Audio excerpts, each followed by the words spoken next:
Bugün masamızda senin için oldukça ilginç bir dosya var. Henüz 9 Ocak'ta çıkmış, yani daha çok yeni. Birkaç gün oldu sadece, evet.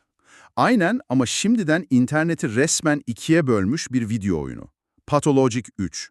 Bu hani bilenlerin bildiği adeta bir kült haline gelmiş serinin son halkası. Kesinlikle.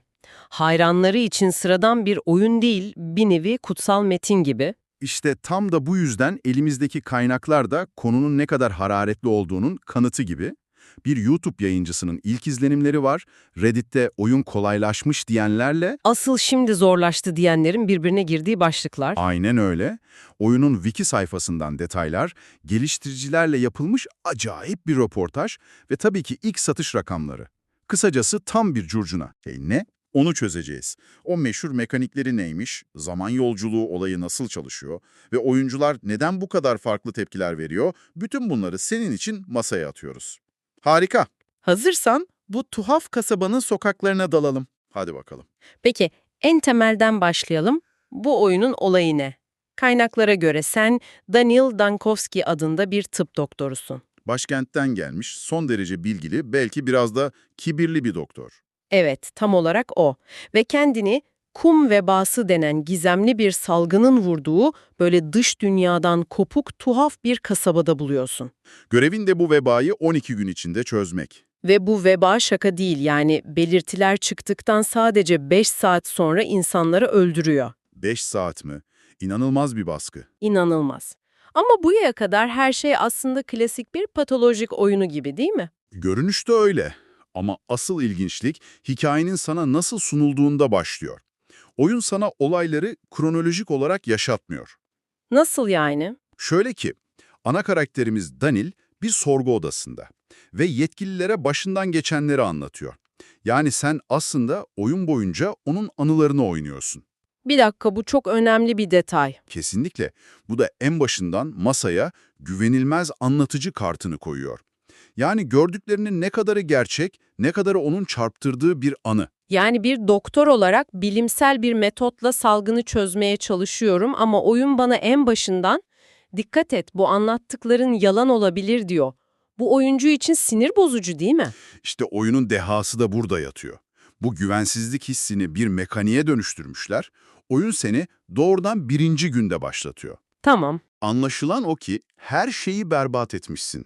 Kasabanın önemli karakterleri ölmüş, veba yayılmış, herkes senden nefret ediyor.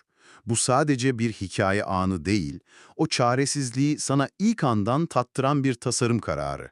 Anladım, yani oyun sana "Bak, bu işi eline yüzüne bulaştıracaksın." diyor ve sonra seni bu enkazın ortasına bırakıyor. Kesinlikle. Bu her şeyi mahvetme hissi de işte diğer mekaniklere doğrudan yansıyor. Yani bu sadece hikayesel bir başlangıç değil. Hiç değil. Karakterin zihinsel durumunu da ilk andan itibaren hissettiriyor ve bu zihinsel durum, önceki oyunlardaki o klasik açlık, susuzluk gibi göstergelerin tamamen yerini alıyor. Yok, Patolojik 3 senin midenle değil, doğrudan beyninle ve ruh halinle oynuyor. Yönetmen gereken şey, apati ve mani adında iki ucu olan tek bir terazi. Apati ve mani, yani ilgisizlik ve taşkınlık. Bu bildiğimiz hayatta kalma oyunlarından çok farklı bir yaklaşım. Hem de nasıl? Geliştirici röportajında bunu çok güzel açıklamış var. Diyorlar ki Daniil Dankovski elit bir doktor. Patolojik 2'nin kahramanı gibi hayatta kalmak için çöp karıştıracak biri değil. Anladım. Onun savaşı daha entelektüel, daha içsel. Bu yüzden hayatta kalma mekaniklerini bedenden alıp tamamen zihne aktarmışlar. Bu karakterin o hafif kibirli yapısıyla da cuk oturmuş o zaman. "Benim sorunlarım daha derin." der gibi. Aynen öyle. Peki bu apati-mani terazisi pratikte nasıl işliyor? Sonuçları ne oluyor? Sonuçları oldukça vahim. Wiki'ye göre apati yani ilgisizlik seviyen en tepeye çıkarsa karakterin hayatı olan tüm bağını yitiriyor ve intihar ediyor. Oyun bitiyor yani. Oyun bitiyor. Tersi durumda mani yani aşırı coşku, stres tavan yaparsa bu sefer de kalp krizinden ölüyor. Senin görevin bu iki uç arasında hassas bir denge kurmak. Peki bu dengeyi nasıl sağlıyorsun? Yani cam barını doldurmak için yemek yersin. Peki akıl sağlığını dengelemek için ne yapıyorsun? İşte oyunun tuhaflığı burada da devam ediyor. Sigara içiyor, alkol alıyor veya çevredeki bir oyuncakla falan etkileşime girerek kendini sakinleştirmeye çalışıyorsun. Ama bu dengeyi asıl bozan şey, oyunun temel döngüsü, hastaları teşhis etmek. Sürekli zamana karşı yarışıyorsun, bir hastayı muayene ediyorsun, ona sorular soruyorsun. Ama YouTube yayıncısının da altını çizdiği gibi insanlar sürekli yalan söylüyor ya da semptomlarını saklıyor. Yani tam bir dedektiflik işi, sadece bedeni değil, insanın ruhunu da okuman gerekiyor. Tam olarak bu. Gerçek semptomları bulmak için evlerini gizlice araman, komşularıyla konuşman gerekiyor. Topladığın her ipucu o aşı için hayati. Ve tüm bu baskı o hassas apatimani göstergeni sürekli bir o yana bir bu yana savuruyor. Geliştiriciler buna HouseMD'nin oyunlaştırılmış hali demişler, değil mi? Evet, evet. Tek farkla buradaki hastalar felsefeye biraz daha meraklı. HouseMD benzetmesi harika. Sürekli bir bulmaca çözme hali ama yanlış bir teşhisin bedeli bir insanın hayatı ve senin akıl sağlığın. Aynen. Peki, diyelim ki tüm bu baskıya dayanamadım. 5. günde olduğu gibi yine her şeyi berbat ettim. Apati seviyem tavan yaptı ve öldüm. Ne oluyor o zaman? Baştan mı başlıyorum? İşte oyunun en büyük sürprizi ve en çok tartışılan mekaniği burada devreye giriyor. O beklediğin klasik oyun bitti ekranı yok. Ne var? Onun yerine kendini aynalarla kaplı gerçeküstü bir odada buluyorsun. Ve burada sana geçmişi görme yeteneği veriliyor. Yani zaman yolculuğu yapabiliyorsun. Bir saniye, zaman yolculuğu mu? Yani oyun aslında başarısız olmanı bekliyor ve bunu ana mekaniklerinden biri haline getiriyor. Bu çok cesur bir hamle. Çok. Nasıl çalışıyor peki? İstediğim güne gidip her şeyi düzeltebiliyor muyum? Tam olarak değil. Kasabanın çeşitli yerlerindeki büyük saatleri kullanarak geçmiş günlere atlayabiliyorsun. Mesela 5. günde yaşadığın felaketi önlemek için 4. güne geri dönüp farklı kararlar alabilirsin. Anladım. Belki bir hastaya farklı bir ilaç veririm. Aynen. Ama bu hataları düzeltme garantisi vermiyor. Geliştiriciler röportajda bunun altını çiziyor. Bu mekanik oyuncuya mutsuz hikayeleri farklı şekillerde keşfetme imkanı tanıyor. Yani bir felaketi önlerken farkında olmadan başka bir felakete yol açabilirsin. Bu da oyuncunun omuzlarına inanılmaz büyük bildiriyor. Yani her kararın kelebek etkisi yaratabilir. Sürekli acaba daha mı kötü yaptım sorusuyla oynamak. Tam bir psikolojik baskı. Kesinlikle. Geliştirici bu durumu tasarlaması tam bir baş belasıydı diye itiraf ediyor.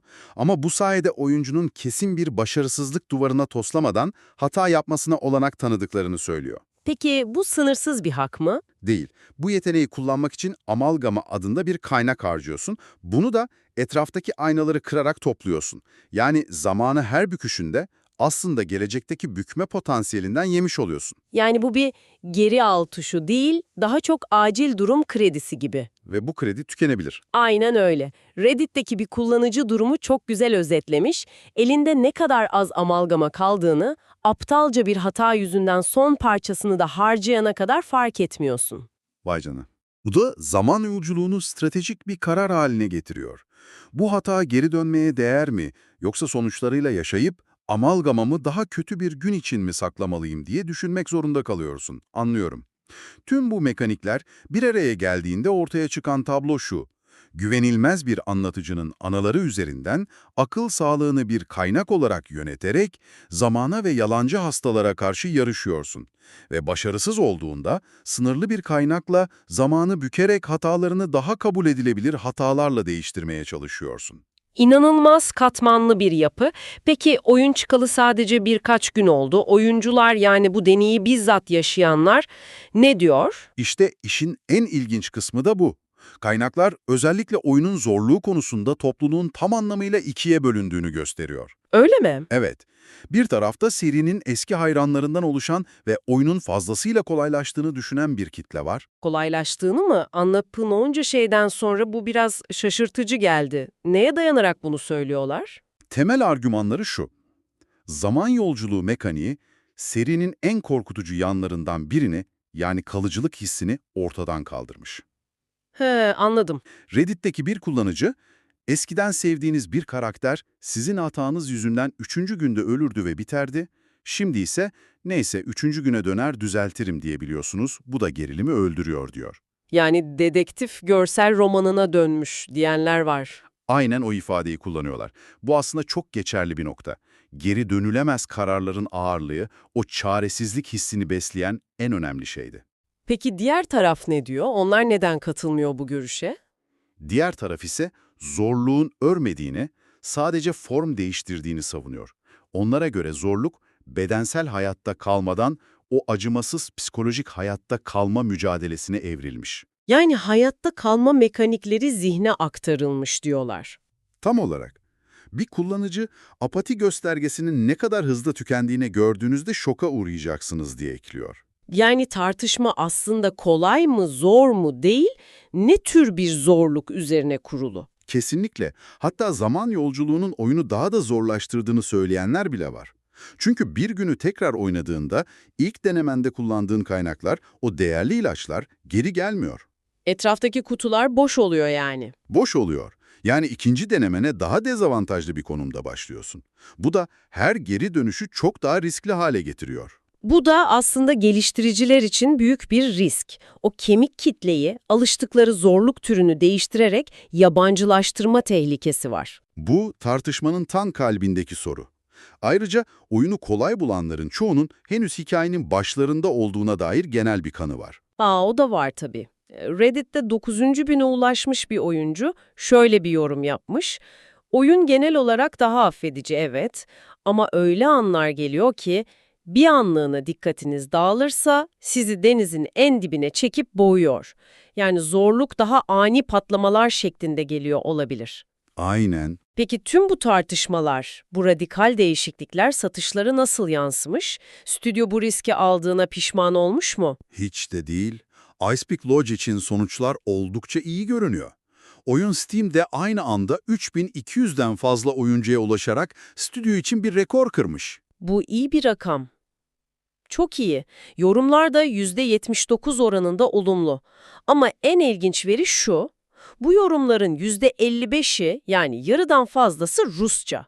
Vay canına, bu inanılmaz bir oran. Bu da oyunun kendi ülkesindeki o sadık ve güçlü takipçi kitlesinin ne kadar büyük olduğunu gösteriyor. Yani oyun küresel bir başarıdan önce kendi köklerine ve kemik kitlesine hitap ederek ayakta kalıyor. Peki, tüm bunları toparlayacak olursak, elimizdeki onca kaynaktan süzdüğümüz bu bilgiler ne anlama geliyor? Nedir Patolojik 3? Bence Patolojik 3 basit bir devam oyunundan çok öte, kasıtlı bir yeniden keşif gibi duruyor. Serinin temel DNA'sını, yani o umutsuz veba kasabasındaki doktor olma deneyimini alıyor ama mücadeleyi tamamen değiştiriyor. Artık bu fiziksel bir sınav değil. Değil. Artık bu akıl sağlığına, anılara ve gerçeğin kendisine karşı verilen psikolojik ve anlatısal bir bulmaca. Ve bu bulmacanın merkezindeki gerilim de senin eylemlerinle kontrol ettiğin karakterin anılarının güvenilmezliği arasında yatıyor. Geçmişi değiştirebiliyorsun, evet, ama Ama anlattığın tüm bu hikaye, akıl sağlığı temel bir oyun mekaniği olan ve bir sorgu odasında ifade veren bir kahramanın süzgecinden geçiyor. aynen öyle. Bu da bize en temel soruya geri getiriyor. Kasabada gerçekte ne olduğunu bilmen mümkün mü? Yoksa sen sadece o sorgu odasındaki yetkililere anlatmak için kulağa daha makul gelen bir hikaye mi kurguluyorsun? Yaptığın her seçim, attığın her geri adım aslında gerçeği bulmaya mı yönelik yoksa daha iyi bir yalan inşa etmeye mi? İşte bütün mesele bu. Bu gerçekten de üzerinde düşünmeye değer. O zaman sana bu 12 günlük kabusun içinde zamanla oynarken aklında tutman için son bir düşünce bırakalım.